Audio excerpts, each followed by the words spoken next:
Hello, boys and girls. I'm Miss Nance, and today I will be reading Dogtown, chapters 66 through 70.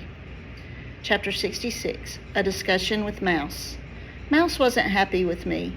He didn't like it when I took matters into my own paws without consulting him. He looked me in the eyes and gave me a real talking to with his busy little hands.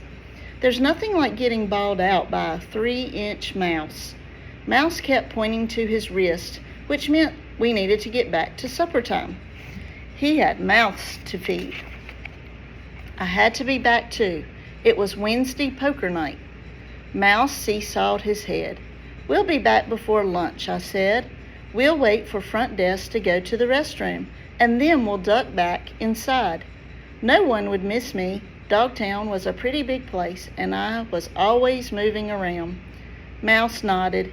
He didn't look happy about the plan, but he agreed. Meadowhead just sat there, watching. When I told him we were coming along, his tail began to wag, something I had not seen before. Chapter 67, Why We Steal Socks. Meadowhead couldn't wait to get home, but he was kind about letting me stop and rest when I needed to. He'd been right, though. I was in good shape from all the trips up and down the basement stairs. It was the telephone poles that slowed me down. Sometimes it was a poster for a play or an ad for perfume. I will never understand perfume. Why would you want to cover up your hind end smell? Humans don't understand why we steal their underwear and socks. But how do you know a person if you don't smell their feet? Mostly, though, the posters were for lost pets. I saw flyers for 2 cats and a dog. The dog had been in Dogtown when I first got there. His humans had found him and brought him back home. See, that was the other thing I didn't like to think about. If you were missing your dog, wouldn't you call Dogtown to see if your dog was there? I'd heard management field calls like that. There were lots of them. Chapter 68, Puppy Love. Of course, we weren't the only shelter in town. There was South City and Pet Rescue. Maybe my humans had called those places. Or maybe they didn't post a sign because they didn't have a staple gun. More likely they had a new dog, a puppy with 4 legs.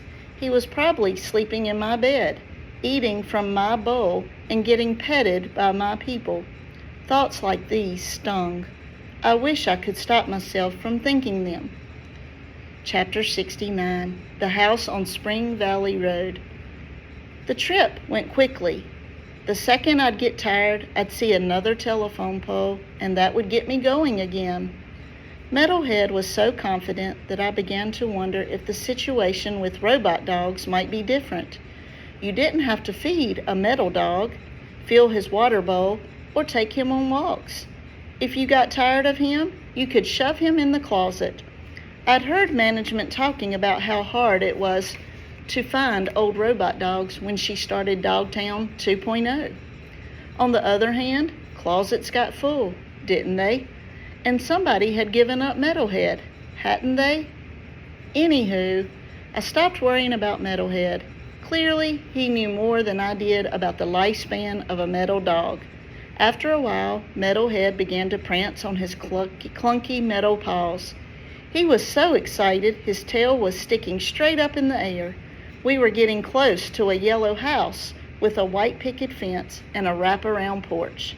It had a lovely evergreen tree and a small yellow playhouse with white trim, just like the real house. 22 Spring Valley Road was the kind of home a dog only dreamed about, and I was about to tell him that when he said, "I have a gift for you, a token of my appreciation for your help." He had something for us, my mind filled with visions of bacon glistening with grease, buffalo burgers, and butter-basted beef. "We'll go in through the garage," he said. "June leaves for school at 8:30, and the garage door will open."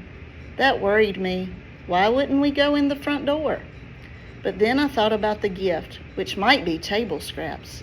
I would do anything for table scraps. What dog wouldn't? Chapter 70, The Garage Door. At 8:30, the garage door opened just like Metalhead said it would, and the car shot backward onto the driveway and into the street. The driver, a teenage girl with blue hair, shifted to drive, then ripped up the road without looking back. If she had glanced in the rearview mirror, she'd have seen a three-legged dog, a metal pooch, and a mouse steal into the garage before the door closed with a clunk. I jumped at the sound. We were locked in. Metalhead must have seen the expression on my face because he pointed to a button that operated the garage door. That's how you open the door. Mouse can climb up, should that be required. Now, I thought you might enjoy some cheese. Cheese! He instructed Mouse to hook a small rope through the handle of a refrigerator. Then he pulled it open and rummaged around in there before producing a plate with 2 cheese sandwiches. A big one for me and a little one for Mouse. The smell of cheese is simply divine. The taste of it is even better. It was almost worth the trip just for that.